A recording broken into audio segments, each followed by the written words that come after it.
नमस्कार साथीहरु, NEPSE daily market update लिएर आइसकेको छु। आज साताको चौथौं दिन बुधबार मङ्सिर 28 गते 2079 साल। आज भने नेप्से 2.62 अङ्कले घटेर 1897.08 बिन्दुमा रोकिएको छ। इन्ट्राडे ग्राफ अनुसार हेर्ने भने मार्केट एउटा लयमा थियो, तर 2:30 बजेदेखि भने लगातारको प्रेसरले गर्दाखेरि मार्केट केही झरेर 2 अङ्कको झिनो अङ्कको गिरावटका साथ चाहिँ बन्द भएको छ। तर यसले मार्केटमा एउटा अर्थ भने राख्छ र आजको यो गिरावटमा चाहिँ लगानीकर्ताहरू एकदमै अन्यलमा रहेको चाहिँ प्रष्ट रूपमा देखाउँछ कि बजार इन्ट्राडेमा पनि हेर्ने हो भने मार्केट सुरुमा केही बढ्ने प्रयास भयो तर घट्यो। त्यसपछि पनि मार्केट साइडवेजको फेजमै रह्यो, तर ओभरअल चाहिँ मार्केट बिस्तारै बाइङ प्रेसरले जितिरहेको थियो, तर अन्तिममा सेलिङ सप्लाई आयो, सेलिङ प्रेसरले जितेर मार्केट घटेर बन्द भयो। यो इन्ट्राडे अनुसारले भयो। यसले चाहिँ लगानीकर्ताहरूको ठ्याक्कै बाई गर्ने मनोबल पनि छैन, सेल गरेर निस्किहाल्ने मनोबल पनि अझै आइ नसकेको चाहिँ प्रष्ट रूपमा देखाउँछ है। अनि यसको मेन कारण के हो भन्ने चाहिँ हामीले बुझ्नुपर्छ र यसको अहिलेसम्मको कारण भनेको चाहिँ यो ब्याज दरकै रहेको छ। अर्को महिना ब्याज दर नघट्ने जस्तो कुराहरू चाहिँ सुनिरहेको छ हैन। यसले गर्दा पनि लगानीकर्ताहरू चाहिँ केही अन्यलमा परेको जस्तो चाहिँ देखिन्छ। अब यसको बारेमा डिटेलमा हामी इन्डिकेटरहरूको स्थिति के छ, आजको चार्ट प्याटर्नको स्थिति के छ, आज लगभग भन्ने हो भने हिजो र आज चाहिँ एउटा इन्डिसिजन टाइपको क्यान्डल फर्मेसन भएको छ र हिजो भन्दा आज भोल्युम पनि केही घटेको छ। यसले पनि अर्थ राख्छ कि यसको बारेमा हामी डिटेलमा कुरा गर्छौं। त्योभन्दा पहिला चाहिँ आजको मार्केट समरी हेरौं। आज 72 करोड रुपियाँ बराबरको कारोबार भएको छ भने 20 लाख किता शेयर कारोबार भएका छन्।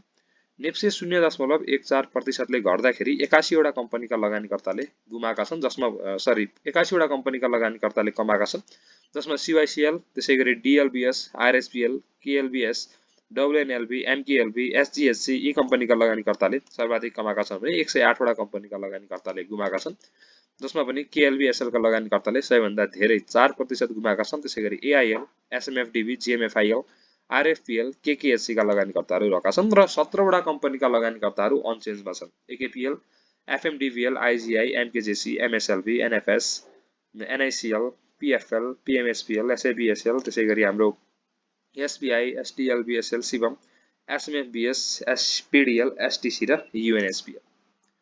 टर्नओभरको हिसाबले हेर्ने हो भने एनटीसी को सबैभन्दा धेरै टर्नओभर आएको छ, त्यसैगरी ADBL, नबिल, रिडी र RSPL। भोल्युमको हिसाबले हेर्ने हो भने ADBL को सबैभन्दा धेरै भोल्युम छ, त्यसैगरी RSPL, अपी, SDHPC र एनटीसी। र कारोबारको हिसाबले हेर्ने हो भने PHCL को आज सबैभन्दा धेरै कारोबार भएको छ, त्यसैगरी नबिल, RSPL, शिवम र रिडी। आज 16,677 वटा कम्पनीको कारोबार 16,677 ट्रान्ज्याक्सन भएको छ भने 246 वटा स्क्रिप्टको कारोबार भएको छ र मार्केट क्यापिटलाइजेसन पनि 27 खर्ब 31 अर्बमा चाहिँ सीमित रहेको छ। ओभरअल मार्केट समरी हेर्नु पर्दाखेरि लगानीकर्ताहरूको जुन एउटा कन्फिडेन्स हाम्रो यहाँदेखि बिस्तारै बिल्डअप हुँदै हुँदै भोल्युमले पनि एउटा लय समातिसकेको थियो भने अहिले फेरि लगानीकर्ताहरूको कन्फिडेन्स घट्दै गएको, लगानीकर्ताहरू चाहिँ बेच्न पनि हैन, अब यत्रो लो पोइन्टमा छौं हामी हैन, लगभग बटम एरियामा छौं, के बेच्नु भन्ने एउटा सेन्टिमेन्ट देखिन्छ। अनि किन्नलाई पनि घटिरहेछ, ओभरअल माहौल पनि त्यति राम्रो भइसकेको छैन, के किन्नु भन्ने चाहिँ एउटा सेन्टिमेन्ट सम्पूर्ण लगानीकर्ताहरूमा भएको चाहिँ प्रष्ट रूपमा भोल्युमले देखाइरहेको छ कि हिजो पनि हेर्ने हो भने लगभग यसकै आसपासमा भोल्युम थियो भने आज पनि निकै न्यून 70 करोडको आसपासमा नै भोल्युम आएको छ। अब इन्डिकेटर भन्दा पनि पहिला एकचोटी हाम्रो सपोर्ट र रेसिस्टेन्सको पोइन्टमा मार्केटले कतिको रेस्पेक्ट गरेको छ भनेर हेरौं। सबभन्दा पहिला त मार्केटले एउटा रेसिस्टेन्सको पोइन्ट जुन हाम्रो 1980 को थियो, मार्केटले त्योभन्दा पहिला पनि झन्डै 3-4 चोटि रियाक्ट गरेको पोइन्ट, यहीँबाट मार्केट तल झर्न थाल्यो र झर्दा झर्दा ठ्याक्कै 1880-81 को बिन्दु जुनमा मार्केटले झन्डै 2 चोटिसम्म सपोर्ट लिएको पोइन्ट, त्योभन्दा अगाडि पनि 3 चोटिसम्म सपोर्ट लिएको पोइन्टबाट मार्केटले एक तरिकाले रेस्पेक्ट गरेर चाहिँ बजार केही माथि नै सम्हालिन खोजिरहेको छ भनेपछि ओभरअल एउटा च्यानल भित्र चाहिँ मार्केट चलिरहेको छ। अब ट्रेन्ड लाइनको हिसाबले हेर्ने हो भने त अब यहाँबाट एकचोटि मैले ट्रेन्ड लाइन पनि तान्न चाहन्छु।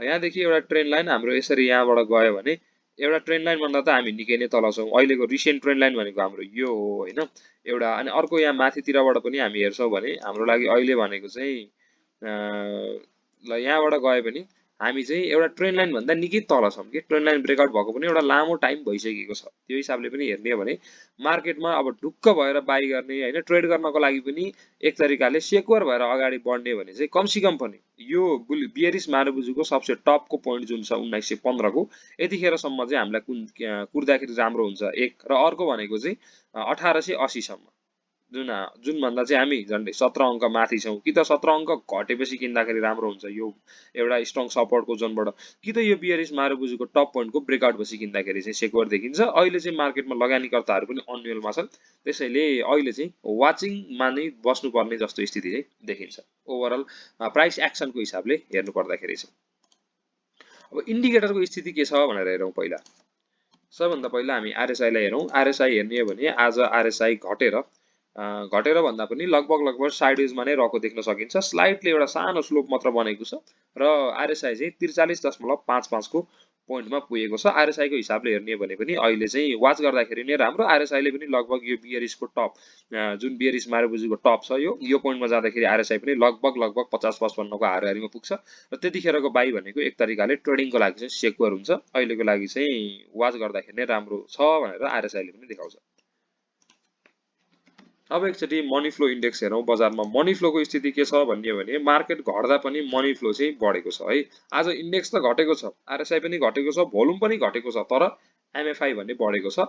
यो भनेको चाहिँ मार्केट इन्ट्राडेमा घटेर हिजोको इन्ट्राडेको लो पोइन्टसम्म पुगेर फर्किन सक्ने सम्भावना चाहिँ एकदमै धेरै चाहिँ कतिखेर देखिन्छ जब एमएफआईमा चाहिँ डाइभर्जेन्स बन्न खोजेको देखिन्छ। अब एक दिनको हिसाबले चाहिँ अब यो डाइभर्जेन्स देखियो, अब मार्केट त माथितिर गयो हैन। मनी फ्लो भनेको चाहिँ ठ्याक्कै चाहिँ लगानीकर्ताहरूमा चाहिँ कतिको आँट छ भन्ने कुरा हो।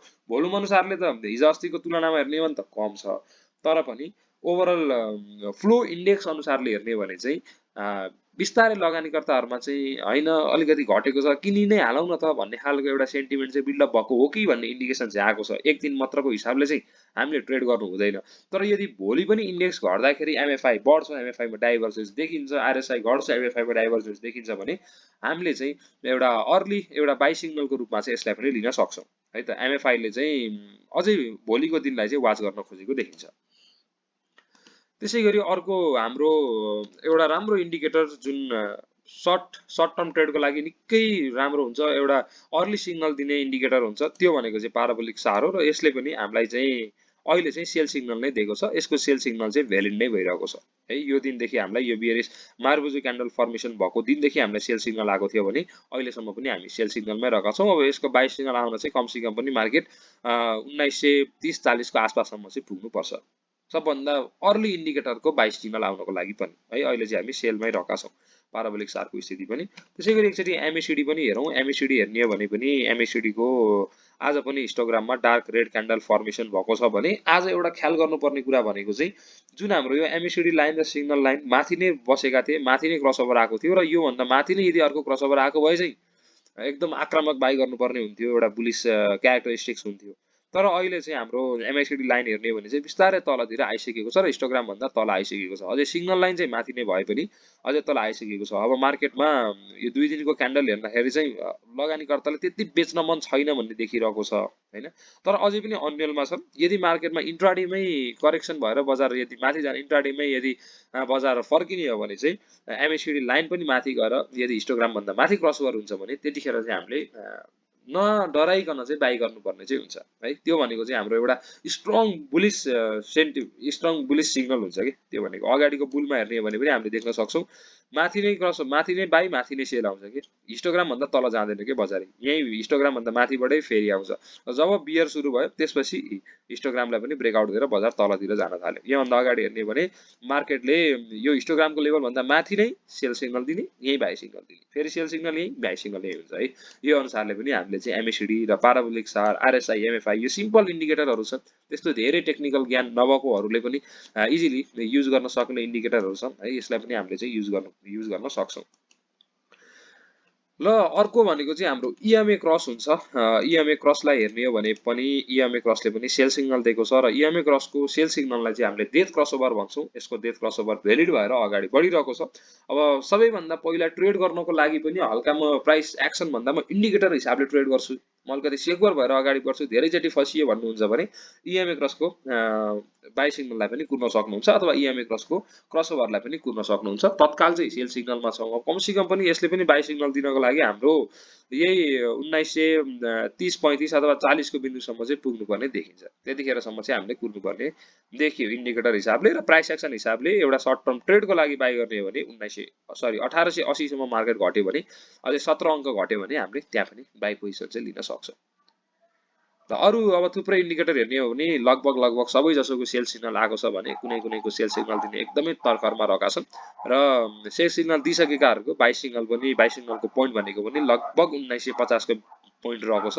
त्यसैले अहिलेको पोइन्ट ओभरअल इन्डिकेटरको हिसाबले प्राइस एक्सनको हिसाबले हेर्ने हो भने आत्तिएर बाई गर्ने बेला पनि छैन, डराएर सेल गर्ने बेला पनि छैन। अहिले भनेको चाहिँ मार्केटमा वाच गर्ने, जुन ब्रेकआउट हुन्छ त्यो डिसिजन लिने बेला चाहिँ एकदमै रहेको छ। हामीले चाहिँ अब अहिलेको टाइम ओभरअल अलि लामो फेज अनुसारले डिभिडेन्ड खाने हिसाबले 1-2 वर्ष होल्ड गर्ने हिसाबले अर्को बुल आइसकेपछि त्यसमा चाहिँ अब कम्पाउन्डिङको लागि यदि स्टक मार्केटमा लगानी गर्नुहुन्छ भने त अहिले जस्तो बेस्ट टाइम त हुँदैन कि। बियर मार्केट नै हो, कम्पाउन्डिङबाट टन्नै पैसा कमाउने भनेको बियर मार्केटबाट नै हो है। बल्कमा राम्रो कम्पनी एकदमै निकै राम्रा कम्पनीहरू रहेका छन्, लघु वित्तहरू रहेका छन्, राम्रो लाभांश दिन सक्ने।